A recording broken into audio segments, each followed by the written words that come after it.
చేసుకున్నాడు. ఈ లోపల ఎవరో కంగారు పడిపోయి అసిస్టెంట్లు ఉంటారు కదా, వాళ్ళ బాడీ గార్డ్లు ఎవరో అసిస్టెంట్లు టక్కన ఏదో ఫోన్ చేశారు. ఎక్కడికి ఫోన్ చేశారు? 100కి ఫోన్ చేశారు. 100 ఫోన్ చేసి సెక్యూరిటీ కావాలన్నారు, సెక్యూరిటీ పంపించారు. అంతే తప్పితే కేసులు కంప్లైంట్లు ఎవరు పెట్టుకోలే. ఎవడు కేసు పెడతాడు? మనోజ్ కనుక అలా నాన్న మీద కేసు పెడితే నేనే వెళ్ళి తంతాను మనోజ్ని. బుద్ధి జ్ఞానంతో ఈ ఇంటిని అలా రోడ్డు మీద తీసుకొస్తావా అని. బుద్ధి లేని పని, అదేం జరగలేదు.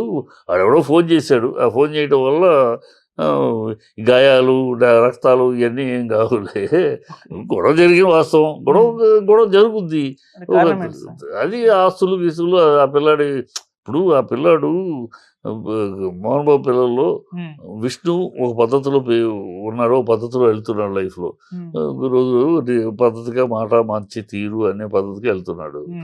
ఈడేమో ఈ పిల్లాడేమో కొంచెం రిఫ్రాఫ్, కొంచెం అల్లరి, టెంపర్మెంట్లు, గొడవ, ఏది వినడు, ఒక type of character, temperamental character.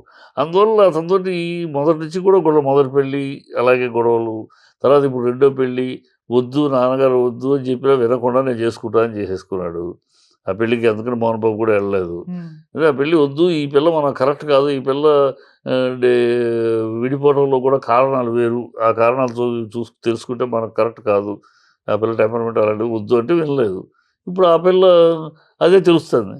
ఆ పిల్ల ఇన్స్టిగేషను, ఆ పిల్లకి గెలను, వీడు వచ్చి నాకు అది కావాలి ఇది కావాలి అడగను, నాకు అది రాసి ఉండి ఇది రాసి ఉండి అన్నాడు. నీకు ఇచ్చింది ఇచ్చేసా, ఇంకా నీకు ఇచ్చేది అంతా నేను తదనంతరమే, నా తదనంతరం ఎవరెవరికి వెళ్ళాలో రాసిస్తాను. అది మీరు రాసిస్తారో నమ్మకం లేదు నాకు, మీరు విష్ణుకే రాసి ఇచ్చేస్తారు, నాకెవరు ఇప్పుడే రాసి ఉండే, అదేంటి ఈయన బతికుండగా నేను రాసి ఇచ్చేస్తారు ఎవరు, నేను పిచ్చితనంగా. అవన్నీ అలాంటి చిన్న చిన్న విషయాలు, ఇంకా వివరాలు చాలా ఉన్నాయనుకో, ఆ వివరాలు మనం మాట్లాడుకోకూడదు.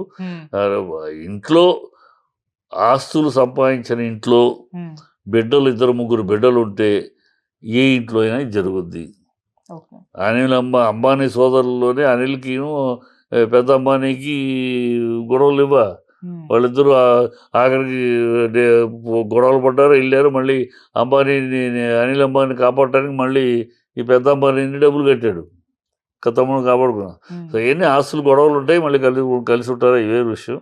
ఈ ఆస్తులు గొడవ డబ్బు సంపాదించినాకమ్మా, ఇవాళ ఈ ఆస్తుల కోసమని గొడవ పడుతున్న తల్లిదండ్రులు కానీ, తండ్రి కొడుకులు కానీ, అన్నదమ్ములు కానీ ఎంతమంది ఉన్నారు అని ఆంధ్రదేశంలో లెక్క 190 మంది చేసుకుంటారు.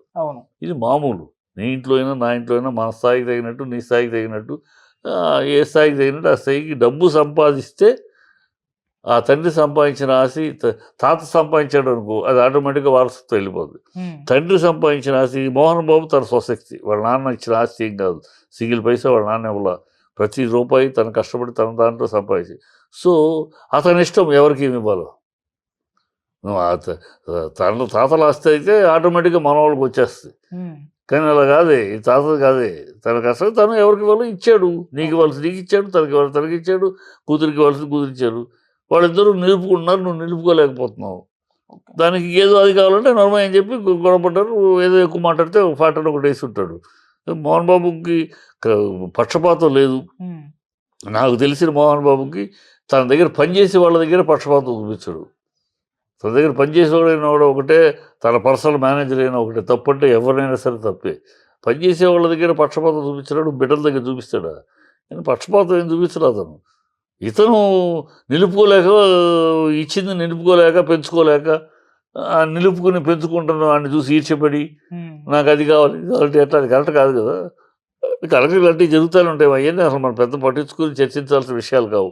ఎందుకంటే ఇది ఎక్కడా జరగద్ది కాదు, నవ్వు ఎక్కడో వినూత్నంగా ఎవరు ఎదురు చూడడం జరిగిందేం కాదు. ఇది అన్ని కుటుంబాల్లో జరిగేది. ఆస్తుల చోట్ల అన్ని చోట్ల జరుగుతుంది. అంటే సెలబ్రిటీల ఇంట్లో జరిగినప్పుడు కాస్త బయటకు జనాలకి ఇంట్రెస్ట్ ఉంటుంది తప్పితే, అది మీడియాకి ఎక్కువ ఇంట్రెస్ట్ ఉంటుంది తప్పితే అనవసరం.